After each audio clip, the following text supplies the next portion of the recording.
Hey everybody, welcome back to Beach House Bees. It is fall.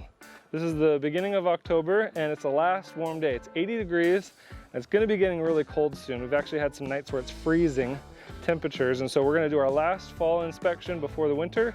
I'm not going to open up again until probably spring. So if there's any honey here, we're going to take it that's excess, and then I want to make sure to leave plenty of honey for the bees so that they have enough to survive the winter. I don't want to take all their honey and then feed them sugar water. I don't want to do that. I want to leave them as much honey as possible so that they can survive with their labors. So let's go ahead and crack this open. This is our best hive. This is one that we got from an extraction earlier this summer. We've had a really good queen in here, and I think we're going to have a really good honey harvest. My expectation is this top box is full of honey and the rest is going to be for the bees. So let's take a look.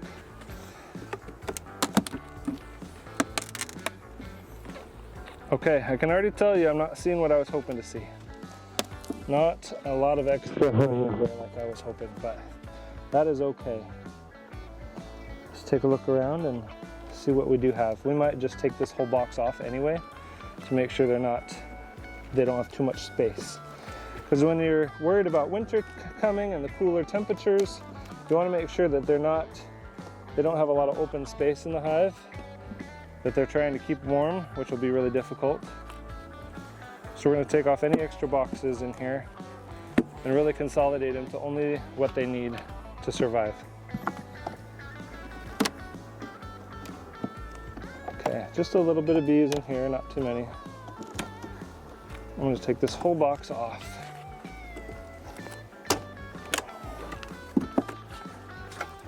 Okay.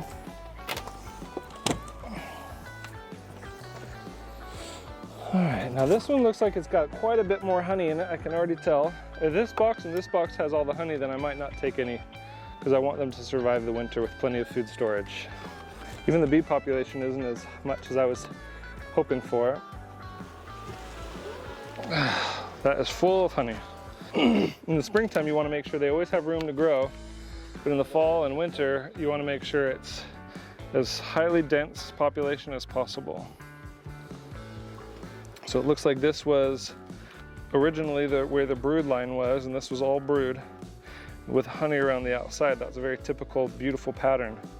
But what happens in the fall is they stop laying eggs and they start filling this space with honey too.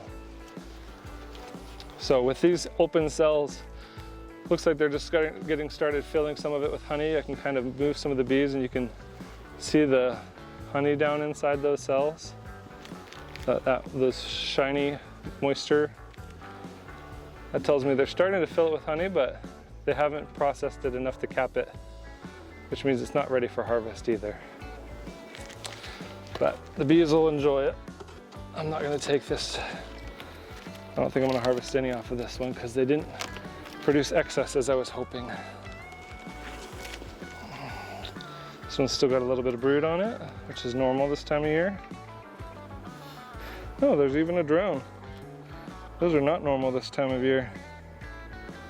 So as we go towards the center of the hive, we're going to see more brood and less honey, which is normal. That's a beautiful frame of brood. So there's still a lot here. The queen's still laying a lot. The brood takes about 3 weeks, so all that capped brood you see were eggs 3 weeks ago. And now we're getting on the other side of the brood chamber and we're seeing more honey and less brood. Brood is a good thing, yeah.